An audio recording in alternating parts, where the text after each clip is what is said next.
এত ঝড়ঝামটা বেরিয়ে শেষ পর্যন্ত কিন্তু পৌঁছে গেছি সমুদ্রে। এই সমুদ্রটা কোথায় বলো তো? দীঘায়। এই যে বে অফ বেঙ্গল দেখছি, এই বে অফ বেঙ্গল কিন্তু বিশ্বের বৃহত্তম উপসাগর।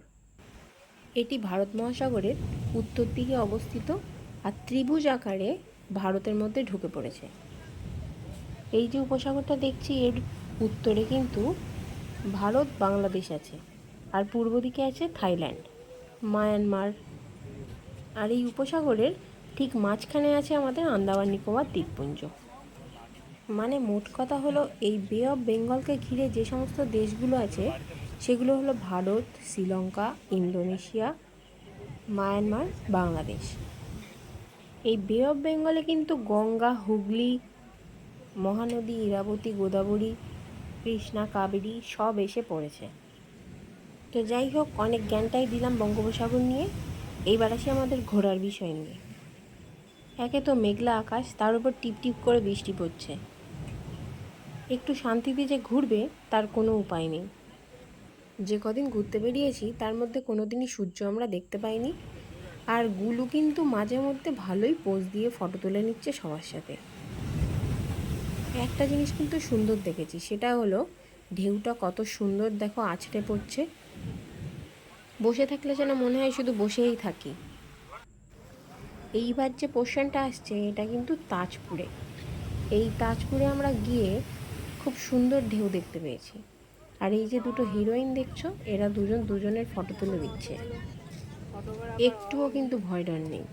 আর এদিকে সবাই ভালো মতো মুড়ি মশলা খাচ্ছে, দেখতে পাচ্ছ? একজন বসে আছে, একজন দাঁড়িয়ে খাচ্ছে। ওদিকে দুই দাদু তো ভালোই উপভোগ করছে মুড়ি মশলার সাথে ঢেউটা। মুড়িটা কিন্তু ভালোই মাখিয়েছে।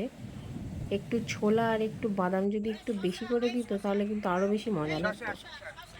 গুলো ঘুমাচ্ছিল, হঠাৎ করে ঘুমটা ভেঙে গেল, দাদুর কোলে উঠে বসে পড়ল। তো তাজপুর থেকে ঘুরে আমরা একটা মন্দিরে এসেছি। মন্দিরটা কনস্ট্রাকশনের আন্ডারে আছে, এখনও পুরোপুরি কনস্ট্রাকশন হয়নি।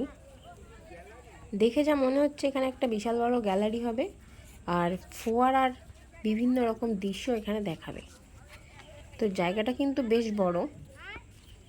মন্দিরটা একটু বড় হলে ভালো হতো, তার কারণ গ্যালারিটা এত বড় আর মন্দিরটা অত ছোট, ঠিক মানাচ্ছে না। এরপর আমরা চলে এসেছি শঙ্করপুর। শঙ্করপুরে মা আর মেয়ে বেরিয়ে পড়েছি একটু চারিপাশটা দেখতে আর একটু ভালো করে ছবি তুলতে। আমরা যে পাশটায় দাঁড়িয়ে এই ভিডিওটা করছি সে পাশটায় কিন্তু বেশি ঢেউ নেই। গুলো এদিকে বাদাম চেবাচ্ছে আর এদিকে পোজটা দিচ্ছে। কি সুন্দর দেখো, দাঁত দেখিয়ে পোজ দিল। ও কিন্তু বুঝতে শিখে গেছে যে আমি আর মা মিলে এখন একটা পেঁচাপেচির ভিডিও শ্যুট করছি, তাই জন্য এখন আর কোনো পোজটা দিচ্ছে না, চুপচাপ শুধু দেখে যাচ্ছে। এখানে আমরা খানিকক্ষণ বসলাম, বসে প্রকৃতি উপভোগ করলাম, চারিপাশটার অনেক ফটো তুললাম, নিজেদের অনেক ফটো তুলেছি। আর শহরের জীবনযাপন ছেড়ে এই প্রকৃতির মাঝখানে গিয়ে একটু বসে থাকাটাই যেন খুবই আনন্দদায়ক। এখানে দেখো কত লোক বসে আছে। এখন গুলুর পায়ে কিন্তু একটু নোংরা লাগার কারণে সে আর হাঁটতে চাইছে না, কোলে উঠে বসে আছে। যা হোক করে কোল থেকে নামিয়ে হাঁটানোর চেষ্টা করা হচ্ছে, কিন্তু সে ডিঙি মেরে ছাড়া হাঁটবে না, কারণ তার জুতোতে গোবর লেগে গেছে, জুতো খুলে যাচ্ছে। এরকমভাবে হাঁটতে হাঁটতে কিন্তু চারিপাশটার বেশ ভিডিও করে নিয়েছি, আর বসে বসে খানিকটা খাওয়া দাওয়াও করে নেওয়া হয়েছে। এবার আমাদের বাড়ি যাওয়ার পালা। সমুদ্রের ধারে রাস্তা দিয়ে অটো করে সোজা হোটেলে চলে এলাম। এবার যেদিন বাড়িতে যাব সেই দিনে কিন্তু সকালবেলা আমরা নেমেছি সমুদ্রে একটু পা ভেজানোর জন্য। কিন্তু এই দুই দাদুকে দেখো, দুজন কিন্তু তোরজন নিয়ে এসছে আজকে স্নান করেই বাড়ি যাবে। একজন তো খোড়া আর একজন কালা, কিন্তু দুজনের কোনো ভয় ডর নেই। ঠাম্মিও গিয়ে হাজির। ঠাম্মি গিয়ে একটু ভালো করে চেঁচামেচি করে সাবধান করে দিয়ে আসলো যে বেশি জলে যেন না যায়। আর এদিকে তো দিদুন সমুদ্রের জল এনে আমাদের সবার মাথায় একটু একটু করে ঠেকিয়ে দিল।